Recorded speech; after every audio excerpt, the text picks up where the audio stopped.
Monsieur le Président, chers collègues, Mesdames et Messieurs, je remercie le Secrétaire général pour l'initiative d'organiser ce sommet et je salue ses efforts pour un monde de paix, un monde stable où règne le développement inclusif. L'avenir que nous voulons commande de ne laisser personne de côté face aux défis que sont la paix et la sécurité, la réduction des inégalités, l'éradication de la pauvreté, la justice et l'équité. Nous ne pouvons réaliser cet avenir que dans la recherche de solutions communes dont le fondement se trouve dans un cadre multilatéral, un cadre qui inspire confiance et adhésion et sert les intérêts de tous.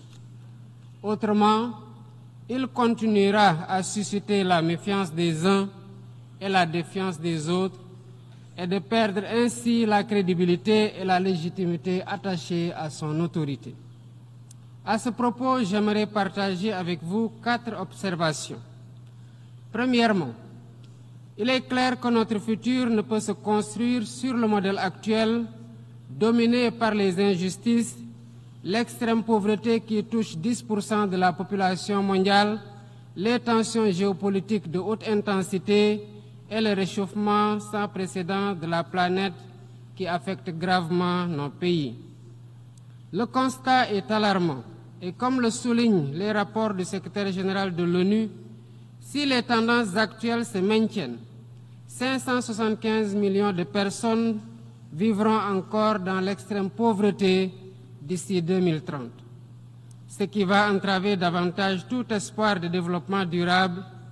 Et face à cette situation, il est impératif de s'attaquer au cycle infernal de la dette, dont les taux anormalement élevés asphyxient de nombreux pays du Sud. Ce système d'inéquité que souligne le récent rapport de la CNUSED constitue une entrave croissante à la prospérité mondiale, en particulier dans les pays en développement, dont les taux d'emprunt sont 2 à 12 fois supérieurs à ceux appliqués aux pays développés. Pour une meilleure soutenabilité de la dette, il faut réformer les conditions d'accès au crédit, surtout le crédit export, en assouplissant les règles sur les taux d'emprunt et la durée des délais de grâce et des périodes de remboursement.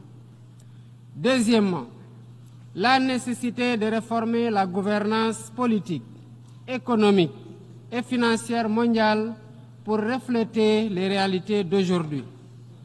Même si des progrès ont été accomplis récemment, notamment avec la décision du G20 d'attribuer un siège permanent à l'Afrique et celle des États membres du FMI d'accorder un 3e siège à l'Afrique dans son conseil d'administration, il reste beaucoup à faire pour garantir une pleine inclusion des pays en développement dans ces instances. Troisièmement, il est impératif de renforcer les actions en faveur de l'éducation, de la formation professionnelle et technique pour lutter contre l'ignorance et l'endoctrinement et doter les jeunes de métiers et de moyens d'épanouissement. Un tel investissement contribuera à lutter contre les inégalités et à la réalisation des objectifs de développement durable.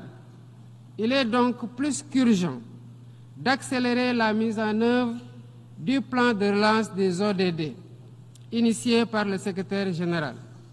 Quatrièmement, il est essentiel d'investir davantage dans la connectivité et la digitalisation, par le renforcement des infrastructures numériques, l'innovation et le soutien à l'industrie créative des jeunes sur qui repose l'avenir.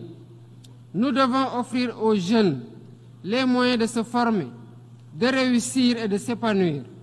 Ils doivent être au cœur de nos actions et associés dans la gestion et les prises de décision en tant que vecteurs de paix et acteurs de développement. Je vous remercie de votre aimable attention.